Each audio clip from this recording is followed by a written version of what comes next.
Hi. I got introduced to this wonderful center in Managua, Nicaragua, called the Cultural Center of Batahola Norte, by invitation from my sister Helen. Her friend, Sister Margie Navarra, was down there, had begun this center with Father Angel in 1983. And Helen asked me this year if I would like to go down with her to visit Margie and see the center. And I said yes. And the impressions of flying into Managua, we came through these very poor, very crowded city, and finally reaching Batahola, this very poor community with dirt streets and trash flying, plastic bags all over, very dusty. And we stopped at Sister Margie's house, which was in the community, and you went into her little flat, and there were flowers growing and plants all around. And she had made this very cozy place at her house. And then we walked over to the center, which was just a few blocks away. And this center was walled in, and it was an oasis. And the first thing that I saw when we came in the gates, after all the greenery and the flowers and the shaded area, because it was in, what time of year? It seems like it was in December. It was, the first time was in December. And it was very hot, but it was shaded there, and there was this beautiful mural behind the stage. Yeah. And Margie took us around and introduced us to all of these women who were there and working at the center, and showed us around this very small 1-acre land and told us about the history. And then we met with the women and a small group of women, and we prayed together and we talked together, and they told us all about the center, about the history of Sister Margie and Father Angel, how when they got there, they went around the community talking and finding out what it was that the people wanted and needed. And someone one of the women volunteered to teach the sewing group, and we got to know the women, and they told their stories. We would have little retreats, and Helen can talk more later about Las Hermanas. We kind of we bonded. I bonded with the women down there, and there was this one man, Francisco, too. This caring, loving man who was there, and we did some fun things together. We played together, and we shared and formed a sisterhood, and we called ourselves Las Hermanas. Las Hermanas.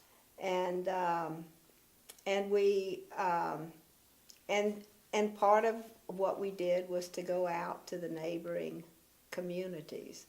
I remember all piling in to Sister Margie's truck. She had a pickup truck, and we would fit about 6 people inside the cab, sitting on each other's laps, and everybody else rode in the back of the cab.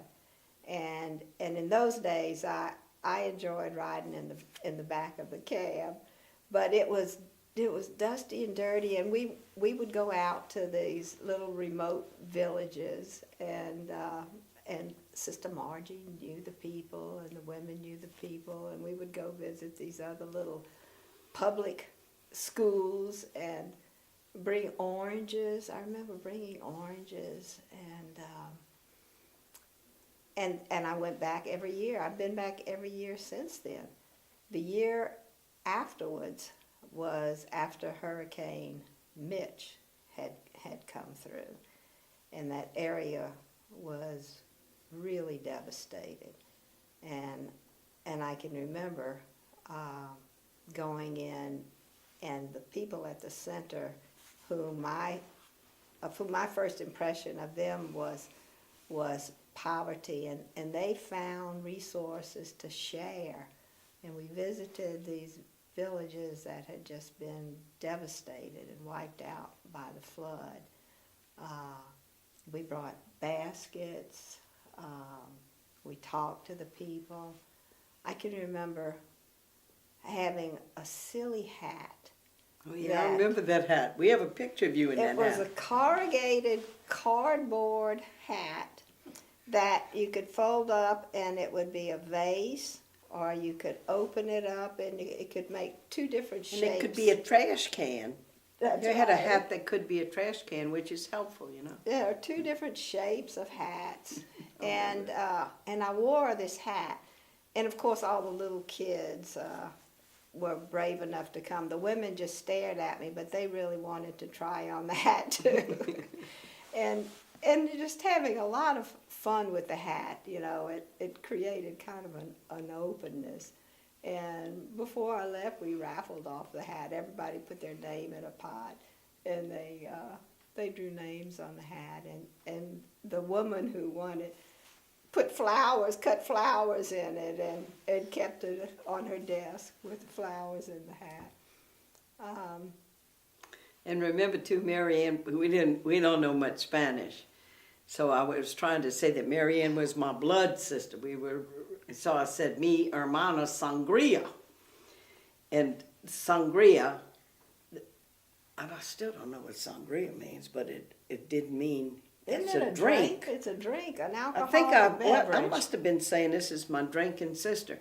At any rate, they would all laugh, and it just got to stick. And then remember, Mary, we didn't know much Spanish, so we wanted to sing with them. So remember, we taught them that song, Chumbara, Chumbara, Chumbara. And we'd sing it in rounds with them. And God, these women were fantastic. And they're keeping the center going today. Yes. Yeah. So from Las Hermanas, we formed, when Margie died, Friends of Batahola, to keep it going. Because in our community, when a sister would die, we didn't have another sister to put in, and so the ministry would die with her. But we determined that wasn't going to happen with the center. So we formed Friends of Batahola, made it a 501c3, and have been in solidarity and friendship and supporting and being for the center ever since. Mm-hmm. And before Sister Margie died, we had a few years. Margie died in 2001, and we went down in either 97 or 98. And so we had 3 or 4 years to really bond with the women. We really did become Las Hermanas. Yeah. And we would go and visit every year. One year we went twice, and that, you know, after Margie died, we knew that we had to do whatever we could to keep the center going. When Margie died, it had been 83 to 2001. That's 18 years, and now 10 years later, it is still going, and we still go down every year. Right, and you know, the idea too, remember when we were talking about it, the idea behind Las Hermanas was not that we were the great white women saviors coming in to help these poor women, but that they were sisters to us, and all that we learned from them, because we've had a privileged life. and they were coming up against great odds. All of them, their husbands didn't want them to go to the center because they thought you'd just go in there to find a man, and they projecting onto them what they're doing. All of them had these struggles in their life, and the way they welcomed us, the friendship. So we did become Las Hermanas. And remember, we came home with the statue, the sculpture of the woman, and then that we would, when their women's group would meet Every Friday. every Friday morning for reflection and prayer, we would meet on Friday mornings as often as we could and we'd have our little statue there, we'd light our little candle, and we'd do the same scriptural reflections that we knew they were doing, that Margie was doing with them. So. Mm-hmm. Yeah, we did that for a long time. Oh, And yeah. after Margie died, that part changed because Father Angel died 4 months after Sister Margie, and there was a period there where they didn't know where to go. They really felt deserted, and a lot changed until they got some good leadership Right. to come back, and all of those women who had come into the center as children through the music that Father Angel taught. He formed a chorus and an orchestra. And these women grew up in the center. Father Angel was the father figure, and Sister Margie was the mother figure. And they were around 30-ish when we first went down there. And now they are, they're in their leaders. 40s, early 40s, 40-ish. And they are the leaders. They are the administrative team, and they are the teachers. Mm-hmm. They've all gone on and gotten degrees. And remember, Marianne, when we knew Margie was getting sick, that we had one of our sisters, Kathleen Babin, and we had Matt Russo, we had leaders go to train them, to help empower them to take over leadership. Mm-hmm. And they are doing that. Margie was present at it, but now it enabled them to be the ones to take the leadership. And now their children are in the choral group and coming up. Mm-hmm. And the great thing about the center is there's literacy, there's human rights, there's computer, but there's the arts. And it's so unusual to have people working to help people lift themselves out of poverty, but you have the arts along with all the things like how you bake, how you sew. I don't know of any other center really that works with people that are poor, where the arts are such an integral part of what they're doing. That's true, because a lot of us tend to think of the arts as something extra. The arts are for rich people who can afford to go and pay, and here these poor people, they would come and they'd be in this hot place and they're sweaty and dirty and they're playing beautiful music, and many of them have gone on. I discovered how artistic the people of Nicaragua seem to have a lot of talent in the different arts. In art, they've had wonderful teachers at Geraldo, and they painted so many of these murals around the place, and dance and theater, and they make the costumes now. And they've gone around the country with the choral group. They've been to the United States, they've been to Canada, they've been to other countries down in not South America, what's between North and South. Like Costa Rica? Yeah. And Geraldo would be a great one to hold up as someone who came out of the center. I mean, look at the art that this young man does now. I mean, how many paintings you got in your house of Geraldo? Mm-hmm. The dynamism. That's what you see in his paintings, is dynamism of the movement of the lines and the colors.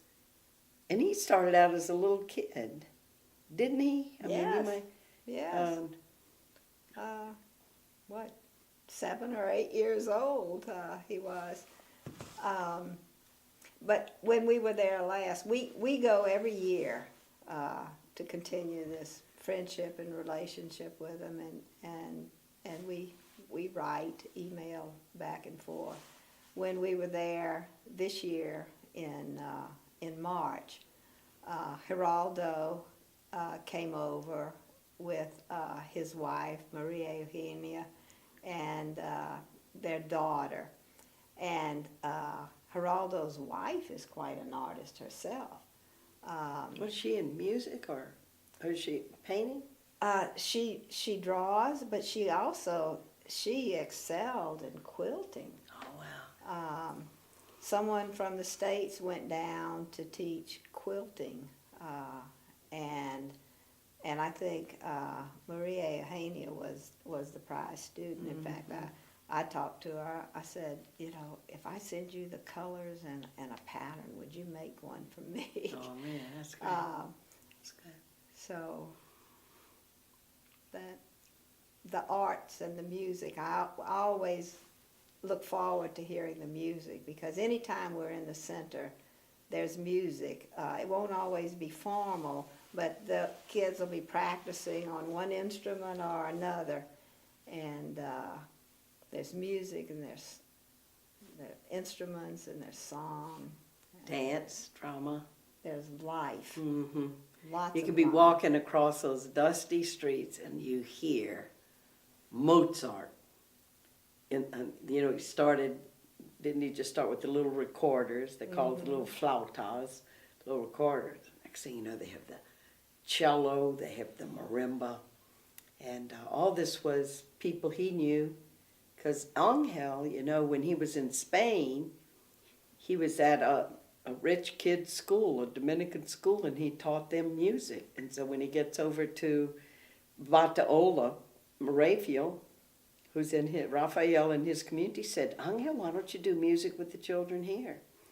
And so he had been in Mexico and working with poor people. He had never done music. So boom, here they go. Angel and Margie with the women and their counselor, their sister, their mother, and here's Angel with those kids. And I mean, it was real discipline, too, when he taught them music. Yes. What's that story Margie used to love to tell of the big old hoopla thing that was going on in the square right next to it, and Angel was directing them? You remember that? Yeah, there were, I don't remember exactly what it was, but it was a very noisy event. The streets go all the way around it. It's just this little 1 acre plot. And there was something going on which could have been a huge distraction. And Angel never missed a beat. And he would, he kept everybody's attention so that they couldn't look to see what was going on. They had to keep playing, and they finished without anybody being distracted by it. Yeah, actually it was a kind of fight that broke out. I wouldn't call it a full-fledged riot, but there was something violent going on there.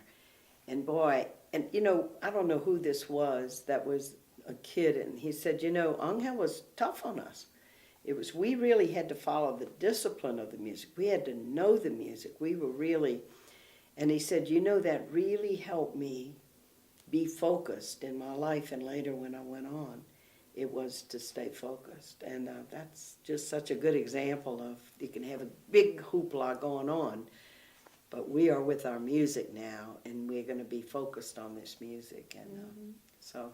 And currently, the leader of the orchestra is a woman who learned under Angel as a child. The leader of the chorus, the very same. He came up playing in the singing with the chorus, and also playing instruments. So that's two teachers of great talent who are now the leaders at the center. And the continuity of the center is, and to see how it's growing, because the little community of Batahola is a small, rather small little barrio, and it was very poor in the beginning, and that's been bumped up a notch. They still are poor, but they are not as poor as they were before the center was there. Right. And they are reaching out. They're going outside of the barrio, and they have teachers that go out beyond and are teaching, and also people are coming into the center from Managua. Oh, yeah. Of Managua. On Saturdays, how many did they say? They come in for the classes and they come in for the music. For the library and for the yeah, library. and for the library. That's a huge thing too. It's the only library in the community, and people who are in the public schools will come and study. They come for resources. They have events for the children. They give scholarships at the center. They teach some classes at the center. They have the music and the art, of which we've spoken already, but they also have cooking and sewing and literacy. People learn basic literacy. And they teach medicine. Herbal medicine, natural medicine. There are about 20 of them. I can't recall all of them. Mm-hmm. But in addition to those things that they have at the center, they give scholarships to people to use in the public schools for elementary, high school, and university. And what anyone who gets a scholarship pays it back with service. And part of the service is to work in the library, to work with the little children, to have story time for them, read books to them, and teach them to appreciate reading. Mm-hmm. And they do different things around the center, and it keeps people at the center. It grows the center. Yeah, it connects them. And you know what I love about it is a lot of groups, service groups, will go to places like Haiti, or they'll go to Nicaragua, and they'll like build a house, or they'll help do something for the people, give the people some service. But what I love about our center in Batahola is it steadily raises the people out of poverty. And it's based on friendship and solidarity, which means you don't just go visit, go help the people, then you leave. It's that ongoing relationship and commitment. Because when Margie died, it wasn't just the thing, at least this is what it was for me. I don't know what it was. I know what it was for you too, but it was the commitment to the people because of their suffering and because of what they continue to go through. And so it was to them, the same commitment she had. So to say to her, we will not let the center die. Mm-hmm. We too are committed to the people, and that's what's, I think, that's the power, that's the commitment, that's the bond, the energy in us. Mm-hmm. And I don't know the number of people, but there are many who have been able to, because of the skills that they have learned at the center, to be able to have jobs, do things from their own homes to help support the family. And whatever the job that pans out or doesn't, what they all have is a sense of I am somebody and I have a dignity. Mm-hmm. All the stories of the women coming in was, I'm nobody. Remember Connie, who lived catty corner to this, and for 15 years, would not walk into that center because she knew it was education, and she goes, I'm not smart enough to go there. I'm just the one who does the housework. I'm just the one who's... And they all then, in the meeting of the women's groups where they share their hearts, share their lives, they go, oh, I'm not the only one going through this. All the women are going through this. And they are given a sense of their dignity and themselves. It's based on the whole gospel mission of Jesus to reach out that the last will be first, and that the dignity of each human life, and especially the preferential option to be on the side of people who are struggling the most. That's right at the heart of it. Was heart of Margie and Angel, and it's the heart of what we're about too. And it's one of the most, I can't think of the words to describe what keeps me going back to the center. I feel uplifted. It's not that it's something that I'm getting out of being with those people. They're so dedicated. They don't have so much. They think they don't have so much to share and to give, but they give themselves, and I love going down there, being with them. I take home a renewal of my own spirits when I come home. It's the same for me too. It's this feeling of, it's kind of like when I go visit people and accompany people on death row, and I walk out of there, and nobody can understand this who doesn't experience it, but what they have given to me, and this sense of being alive, and like, wow, that matters, and being in their company, and think of the meals we've had with them, the laughter, the fun, the joyousness that comes out of the friendship and being together, and and you're sweating your buns off, as hot as Hades most of the time. We're in this little room with a fan that's trying to, but you don't care about the sweating. You don't care about all that because they're in that all the time, and we're in it, and I don't know. It's an enhanced feeling about being alive. That's what I kind of get out of it, being there. And something you just said reminds me, the first few times, I think the very first time, well, maybe not the first time, but within a very short time after I started going down there, we started bringing food.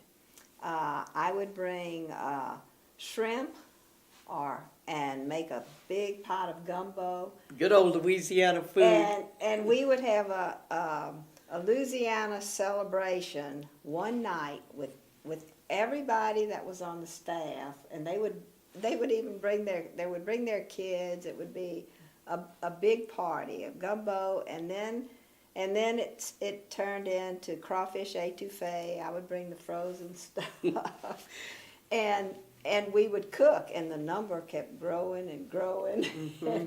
And the last time I cooked, and we would cook in this little kitchen. It was the last time was for about 40 people, and then it wasn't until after Margie died, I think, that we stopped cooking, because Margie died about the same time as 9/11, and we couldn't bring everything liquids, freely, gels, through. I don't know through how the they airport. classified our crawfish. But anyway, that's right. That made a change in that. But the meals with them are always at the heart of it. That fun meal wherever we do it. Yeah, I remember that. And remember the time your suitcase didn't arrive that had the frozen crawfish in it? Oh, and I had made pralines. I had worked for hours making enough for everybody. I think I made about 5 dozen pralines. No, more than that. I had about 100 pralines because I wanted everybody to have 2 pralines. And I had all these in my suitcase that got lost. And perdu, lost, never showed up. Yeah, I don't know. Well, that must have been one smelly suitcase if anybody ever opened it with all those crawfish in there. And the frozen, Yeah. So that was the last time we brought food. And one of the gifts, You know, since our mother has died and you and I, one of the real bonds that we have together is doing this with Batahola. And another great thing that's happened by our going there year after year is the bond in the board of people who go down there together, all different kind of people that have embraced this. You mean the board of Friends of Batahola, our board, that and just the friendships that have formed in the people among us, you know. Yes. It's been a gift too. Yeah, that's right. How's that, Peter, for a start? Fine start. So it happened there. It's sort of special. I mean, these people started it, you connected it, continued. Is this something that can happen again? I mean, is there a pattern that could be tried again in another community? Absolutely. Can you say a little bit about what you'd have to do? I mean, there's a lot of failed aid. There's a lot of failed aid with really good people behind it, with really good intentions behind it. This seems to be successful. It keeps their loyalty, it keeps your loyalty, it's funded.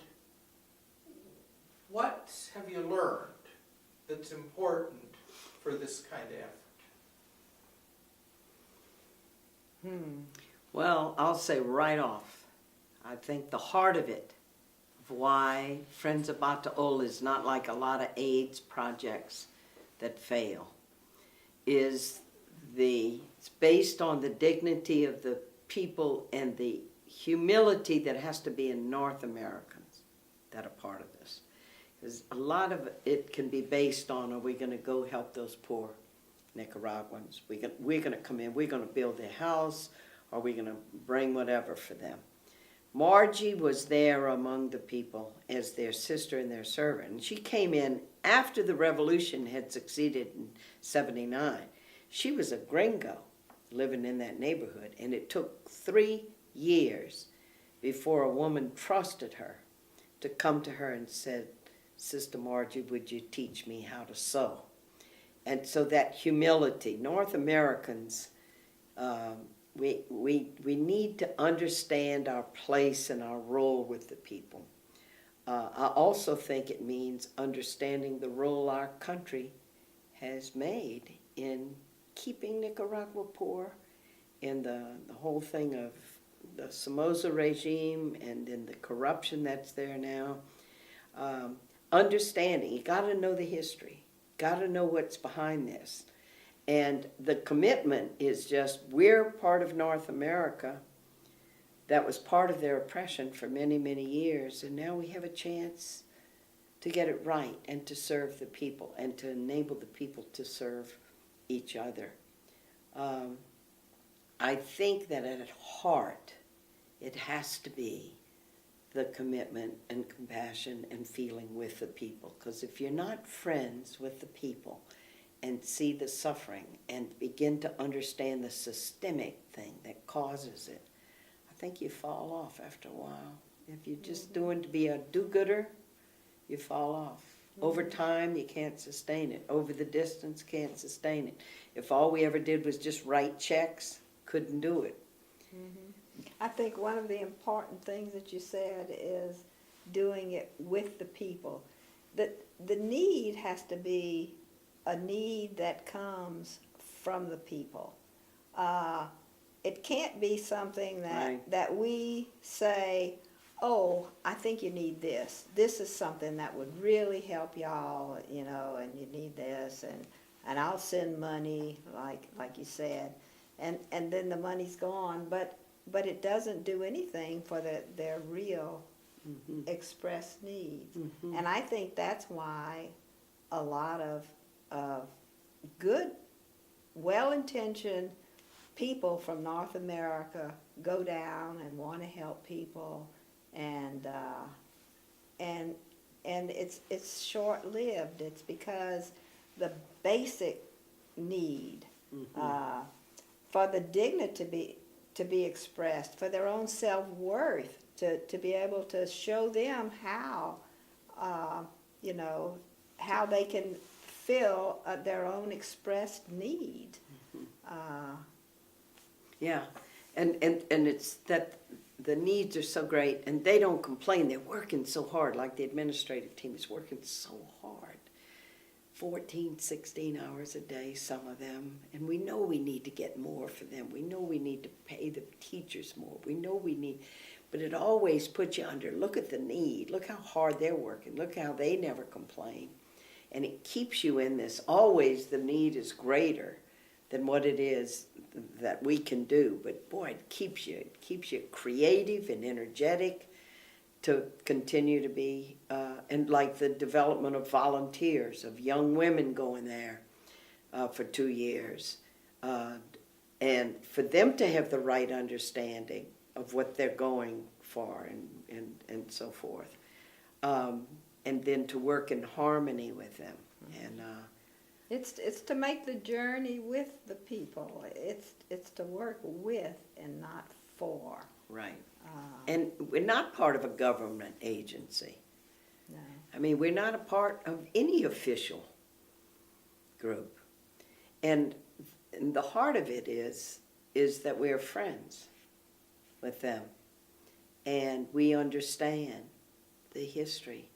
We keep learning it and deepening ourselves in it. Because if you don't know the history of how these people now are the second lowest to the bottom after Haiti, when they had been, that have the possibility of all the riches that are in the country. And we have to keep deepening our knowledge. And when you keep deepening your knowledge, then it deepens your commitment, I feel. So, and that's what's so great about our board of the Friends of Batahola. We're all learning together, digging in there. And we always have new people coming in now. Wow, I want to be a part of this. And so I think that it's that the way little communities of people have always created change in the world. It's not a big government plan. We have to scrounge for the funding. We got to find people to help keep the center going, but that's just what it is, you know. Yeah. Not too long ago, the CPA who was helping to do the books said that it's very unusual for an organization that was started by a charismatic leader to last 5 years. After their death? After the death of a charismatic leader, that most organizations fail. And I think it's the friendship that we share with the people down there. It's not just that they have a need for financial support and we're sending the financial support. Right. But I think it's the friendship and our recognition of their value. They're valuable to us and we're valuable to them. You know, that magic word is community. That we have community, we have connection with each other. And remember, Marianne, how we said, when we knew we were going to start Friends of Batahola out of Las Hermanas, it is not just going to be about sending a check.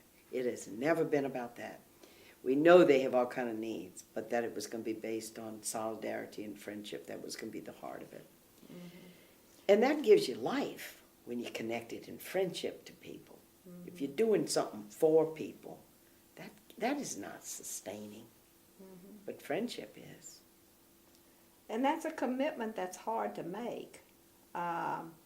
It's easy for people to send money, and people are generous when we see a need. People want to help out, and they send money. But money, you know, you can't continue with just money. No, we don't want to knock the money, though. No. Because we need people to send money. You want to say a little bit more about that? I'm talking about generally. Okay. But that has to be some involvement with the people for an organization Yeah, no. to continue. And you know what, that's another thing too. When do we ever feel comfortable going up to people and saying, hey, Mary Ann, would you give me $500? Or would you give me $5,000? But when we're doing it with the people of Nicaragua, we know it's not about us when we ask people to share their resources to keep this center going. And I don't have any hesitation asking people for money for Batahola. Like, it's a way that people can be a part of it.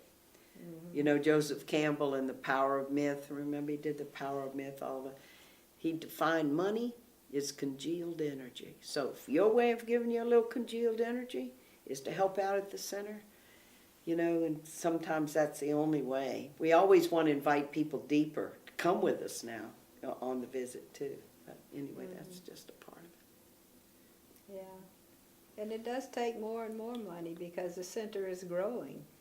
The more people hear about it, the more people want, and they're adding new programs. Yeah. They keep adding new things and reaching out. So, since the topic of money has come up, let's take that on. What does it need? How close are you to getting it? What would you like? What kind of money are we talking about here? The budget for the center this year is about $350,000. I was the treasurer of Batahola, the Friends of Batahola, for about 10 years, 9 years. And we, with donations that come through the center, Friends of Batahola has sent about almost half, 40. It has been more in the past, and now it's about 40 to 50% of their $350,000 budget comes through Friends of Batahola. The rest of it comes from grants that they write, some from the sisters. It's very difficult for us to raise this money. A great deal of it comes through the Cincinnati and Immaculate Heart of Mary Parish, who have been very generous. Sister Margie was the principal in the school there, and she grew up in Cincinnati. So her roots are there, and a lot of people remember. And it's very difficult for us to... Well, and then with Cincinnati, Sue Keefe, she's a fireball, really committed to, always has been. And she does garage sales, and she does suppers, and the parishes, Christian communities, or any communities, 20, are making a commitment through churches. I was just with a bunch of Jewish leaders and rabbis in Washington, D.C. yesterday. And so I'm going to get back to them. They are Reformed Judaism, so they believe in engagement. Coming out of the testament of justice in the Old Testament, justice is holiness in the Isaiah tradition and all. But we need grants. We need people of churches. This Presbyterian church that I had talked to in South Carolina said they'd be interested in. And it is tax deductible for individuals. You know, some people are looking to put their money where it's not lost in some big administrative thing. Every dollar we get goes right into that center, right into those programs. I mean, we have over, 50 teachers now, and they get a pitiful little salary. We send out a quarterly newsletter. Printing and postage are the only expenses that we have now. 98% of everything that we take in goes directly to the center. There are no paid jobs in Friends of Batahola. Everyone who works on the board, who works with and for Friends of Batahola, does so as a volunteer. And without that, we would have a hard time.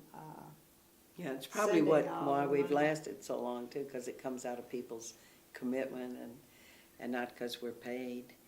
But we want to be very creative about that fundraising. We also want to be creative about finding ways, like artists like Geraldo, where people could see his art and help support him, or the women who sew and make things, or all of those ways to directly get that to the people. So we're always looking for ways to get that congealed energy to get to the center. And people can simply go on the webpage, www.friendsofbatahola.org, and it's a great website, and it tells you what to do. Mm-hmm. And it's Friends of Batahola is Batahola.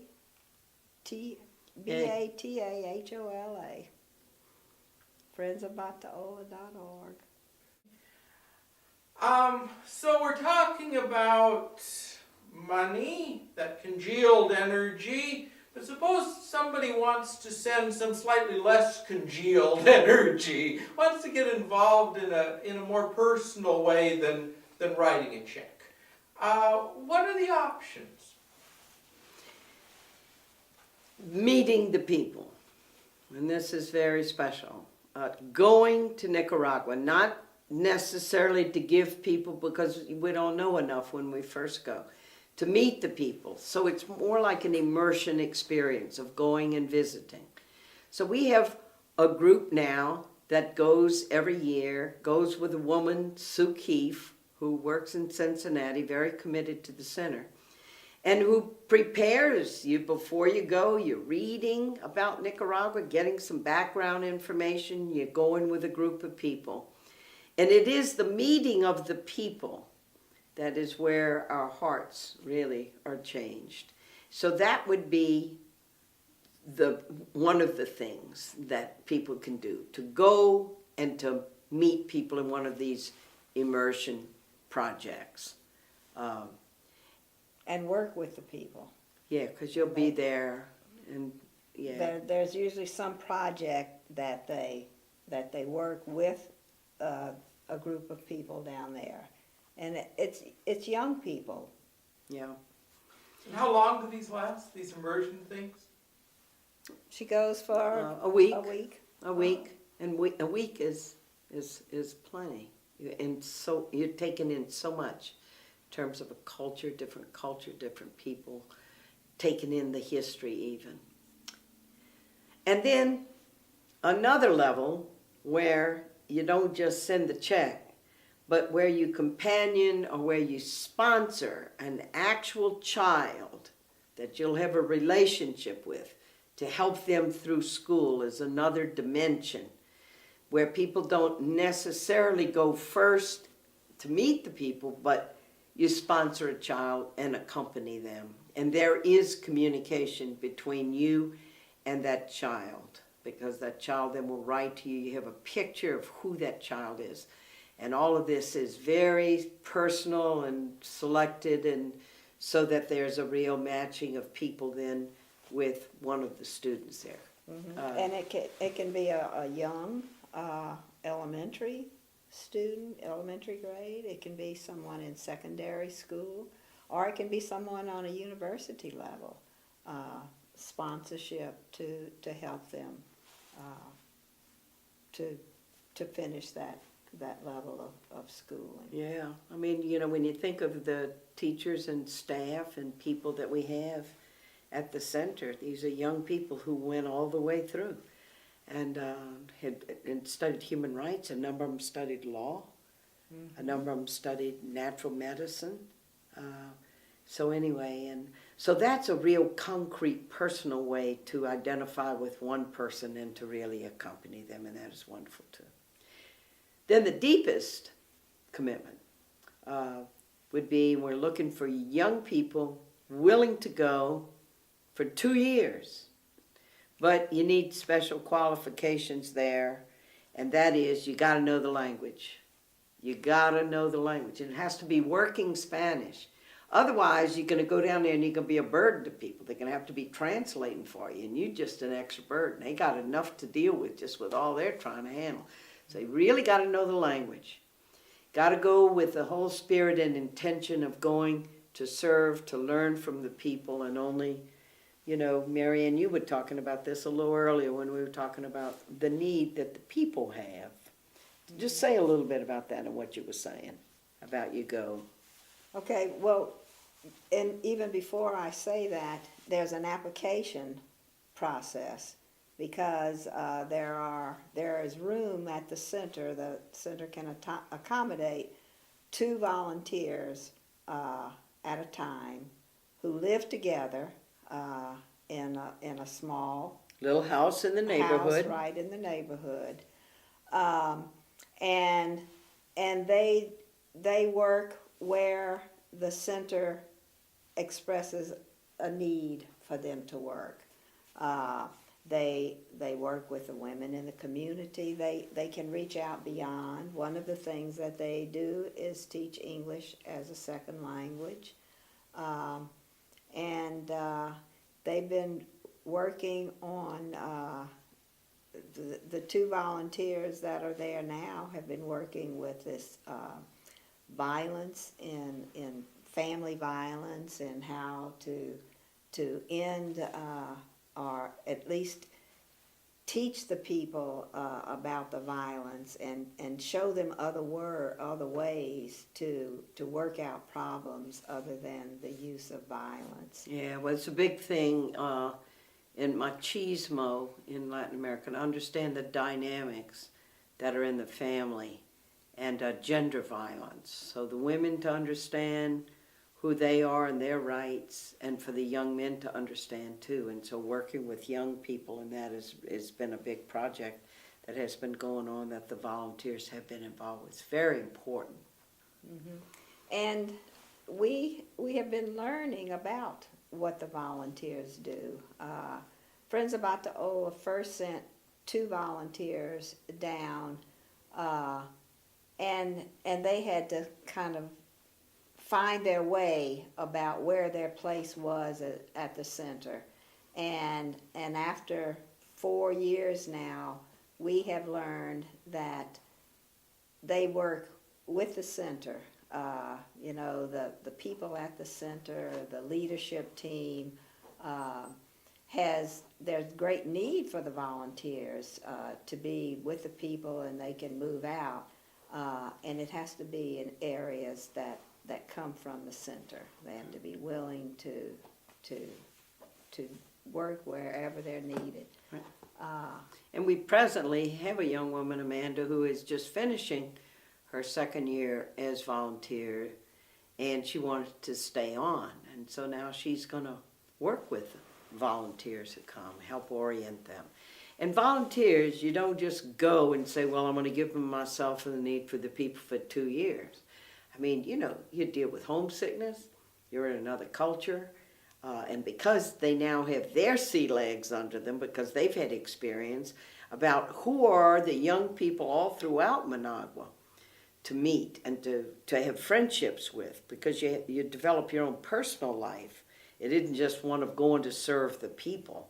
So it's very important to have a whole life relationship with your family. And one of our first 2 volunteers, what they learned was they would turn into their family for that nurture and that support and everything. And so they've found ways to develop that so that you're meeting other people in Managua. Both are the North Americans who are coming, but the Nicaraguan people themselves, so that you can have relationships outside the center so that your own personal life can develop. That's really, really important. And another thing that the volunteers do is raise money. Right now, our volunteers are selected by the volunteer missionary movement, VMM, and they pay for their transportation there. They pay for their insurance. Their health insurance is the biggest thing. and the volunteers and they give them a stipend, a monthly stipend, and the volunteers have got to raise $5,000 to give back to the volunteer missionary movement to fund other volunteers, because they go to different countries in the third world. And that's really important for people thinking of volunteering to know ahead of time too, that because our energies on the board goes right to the center, so volunteers kind of have to help pay their own way to help with their own support, because otherwise we'd have to take it from the people. So. And when they finish their 2-year volunteer term, they are invited and hopefully expected to become a part of Friends of Batahola and With us. and continue fundraising And commitment to the people, even when they're going to be leaving the people. Solidarity with people means that you don't really leave them. You know, you stay committed. And so become like an alum or something. I don't know what the name is. But the commitment endures because the struggle and the suffering of the people endures. And so we're in there with them. So, what are your dreams for the future of this? I mean, it's flourished, it's grown, it's developed a kind of support community in North America. Do you have a sense of what the natural next steps are, where it might head in the next 10 years? The way I see it is, it's the gospel of Jesus, that the ones who were first served at the center then become the leaders and servants of their own people, and that continues. The teachers, the staff, who are very overworked, underpaid, want to see that develop so that their own dignity is developed in that. And then the reaching out to the communities around Nicaragua, wherever the center can be a hub or can be a source of energy and life, like they do have programs of the music, but and to see this kind of model of the center multiplied all over the place. What is the relationship of North Americans with people in Nicaragua? Well, there's one level in which you say, well, they're down there and we're over here, and what has that got to do with us? Or even in the past history, well, I wasn't a part of that when there was an oppressive thing that's gone on there. That's past, but the history is never past. Just to know it and to understand it, know there's a vital connection in that, and to multiply that. Just like there's a center in Batahola, there could be centers in other places when you have that right combination of people who come together in the right kind of spirit, of this solidarity between North Americans and the people there who ask our help and with whom we can collaborate. It could be all over the place, not just in Nicaragua, but in any country, really. So what you've got is a sort of model for both educating North Americans and also for doing long-term effective development work that is gradually owned entirely by the communities that you're working with. It's what happens to you in this is it does, of course, educate North Americans, but it also activates us. Consciousness and conscience are very close. I work full-time, except for Batahola, on ending the death penalty in the United States.